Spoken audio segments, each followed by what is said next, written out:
अस्सलाम वालेकुम वरहमतुल्लाहि वबरकातुहू। मेरा आज का लेक्चर दुरूद इब्राहिम की फजीलत पर है।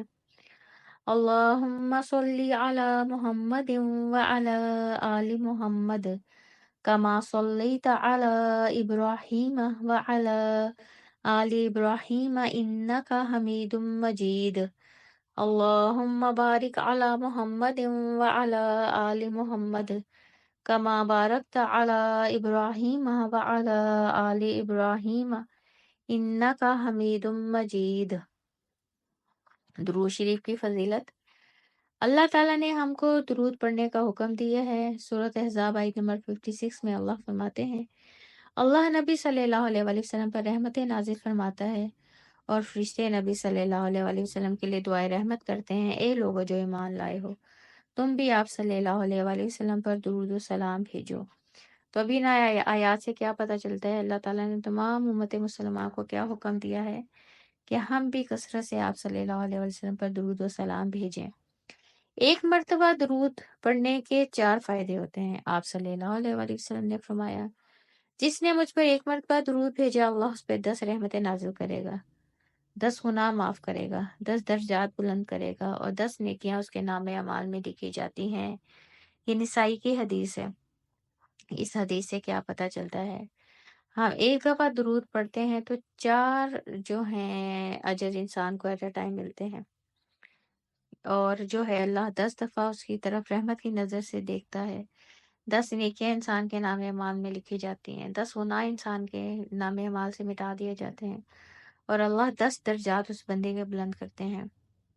दुरूद शरीफ पढ़ने वाले के लिए फरिश्ते रहमत की दुआ करते हैं। आप सल्लल्लाहु अलैहि वसल्लम ने फरमाया, जब तक मुसलमान मुझ पर दुरूद भेजता रहता है, उस वक्त तक फरिश्ते उसके लिए दुआए रहमत करते रहते हैं। अब जो चाहे कम पढ़े और जो चाहे ज्यादा पढ़े।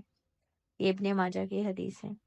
अल्लाह ताला दुरूद व सलाम भेजने वाले पर दुरूद व सलाम भेजता है। आप सल्लल्लाहु अलैहि वसल्लम पर एक बार दुरूद भेजने वाले पर अल्लाह 10 मरतबा दुरूद और एक बार आप सल्लल्लाहु अलैहि वसल्लम पर सलाम भेजने वाले पे अल्लाह 10 मरतबा सलाम भेजता है। ये निसाई की हदीस है।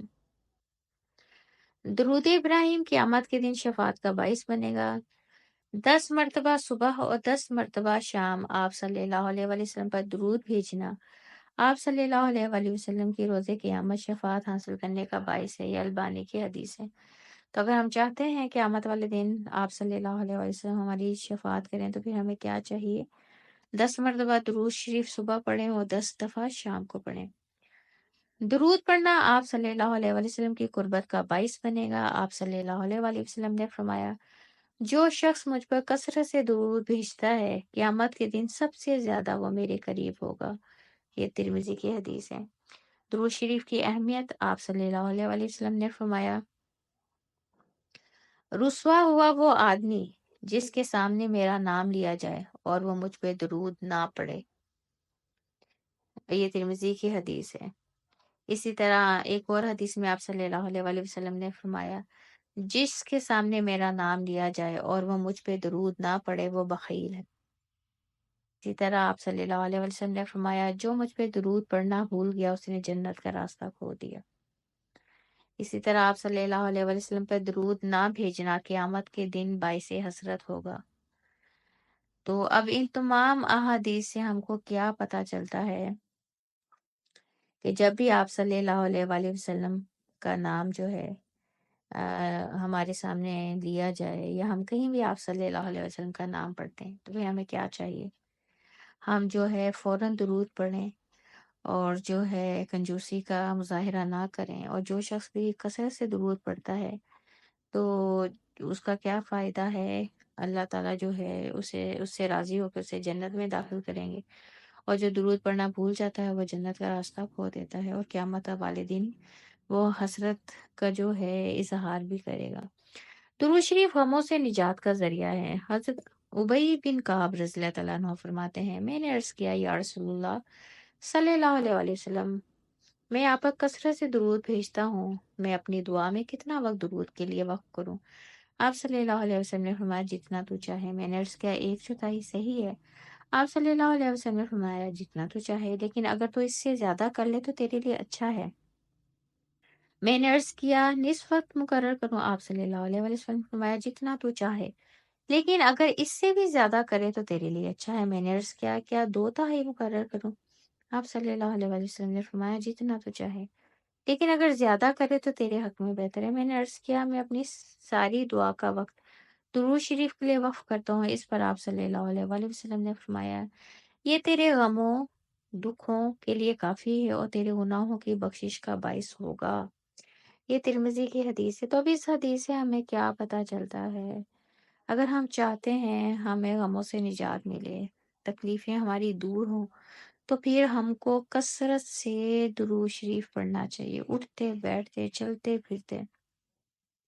اللہ تعالیٰ درود شریف پڑھنے والے کے سارے غم جو ہیں وہ خوشیوں میں بدل دے گا اور ساری تکلیفیں اس کی دور کر دے گا۔ درود شریف پڑھنے کے 2 فائدے: نمبر 1، درود شریف پڑھنا دکھ اور غموں کو ختم کرتا ہے، اور نمبر 2، درود شریف پڑھنا گناہوں کی بخشش کا باعث بھی بنتا ہے۔ ہم سب چاہتے ہیں نا اللہ ہمارے گناہ معاف کر دے، تو پھر ہمیں کثرت سے درود شریف پڑھنا جو ہے وہ آج سے شروع کر دینا چاہیے۔ درود شریف پڑھنے کے مواقع: نمبر 1، نماز ختم کرنے سے پہلے تشہد میں۔ نمبر 2، نماز جنازہ میں دوسری تکبیر کے بعد۔ نمبر 3، اذان کے بعد اذان کی دعا مانگنے سے پہلے۔ نمبر 4، نماز سے فارغ ہونے کے بعد۔ اور نمبر 5، جمعے کے دن باکثرت درود شریف پڑھنے کا حکم آپ صلی اللہ علیہ وسلم نے ہم کو دیا ہے۔ نمبر 6، مسجد میں داخل ہوتے وقت اور مسجد سے نکلتے وقت۔ نمبر 7، تکلیف، مصیبت اور رنج کے وقت۔ نمبر 8، ہر دعا مانگنے سے پہلے اللہ کی حمد کے بعد۔ نمبر 9، ہر مومن کو ہر وقت آپ صلی اللہ علیہ وآلہ وسلم پر درود بھیجنے کا حکم ہے۔ اور نمبر 10، آپ صلی اللہ علیہ وآلہ وسلم کا نام مبارک سننے کے بعد، پڑھنے کے بعد اور لکھتے وقت بھی جو ہے ہم کو درود شریف پڑھنا چاہیے۔ غیر مسنون درود جو حدیث سے ثابت نہیں ہے: نمبر 1، درود تنجینہ۔ نمبر 2، درود مقدس۔ نمبر 3، درود تاج۔ نمبر 4، درود لاکھی۔ اور نمبر 5، درود اکبر۔ اب جو ہے نا کون سے ایسے مواقع ہیں جہاں درود پڑھنا سنت سے ثابت نہیں ہے؟ نمبر 1، اذان سے قبل درود پڑھنا سنت سے ثابت نہیں۔ نمبر 2، کسی بھی فرض نماز کے بعد بلند آواز میں اجتماعی درود شریف پڑھنا بھی سنت سے ثابت نہیں۔ اور نمبر 3، نماز جمعے کے بعد با آواز بلند درود شریف پڑھنا بھی سنت سے ثابت نہیں۔ تو اب اس لیکچر سے جو ہے ہمیں بہت سی باتوں کا پتہ چلتا ہے۔ سب سے پہلے تو یہ پتہ چلتا ہے درود ابراہیم پڑھنے کے فائدے کتنے ہیں، اور پھر خود اللہ نے ہمیں حکم دیا ہے، اللہ خود بھی آپ صلی اللہ علیہ وسلم پہ درود بھیجتے ہیں، جیسے سورۃ احزاب میں ہم پڑھتے ہیں، اور جو فرشتے بھی اللہ کے نبی کے لیے رحمت کی دعا کرتے ہیں۔ تو ایمان والوں کو بھی اللہ نے حکم دیا ہے کہ ہم بھی کثرت سے درود و سلام آپ صلی اللہ علیہ وسلم پر بھیجیں، اور اگر ہم چاہتے ہیں ہماری دعائیں قبول ہوں، اللہ تعالیٰ ہمارے غموں کو خوشیوں میں بدل دے اور جو ہے ہماری تکلیفوں کو دور کرے، تو پھر ہمیں کیا چاہیے؟ ہم کثرت سے جو ہے درود ابراہیم پڑھیں، تو اللہ تعالیٰ ہم سب کو توفیق دے کہ ہم شعور کے ساتھ کثرت سے درود ابراہیم پڑھیں، تاکہ دنیا میں بھی ہمیں فائدہ ہو اور قیامت والے دن آپ صلی اللہ علیہ وآلہ وسلم کی شفاعت بھی جو ہے ہم سب کو مل جائے۔ آمین۔ ربنا تقبل منا انک انت السمیع العلیم وتب علینا انک انت التواب الرحیم۔ سبحان ربک رب العزت عما یصفون وسلام علی المرسلین والحمد للہ رب العالمین۔ السلام علیکم ورحمۃ اللہ وبرکاتہ۔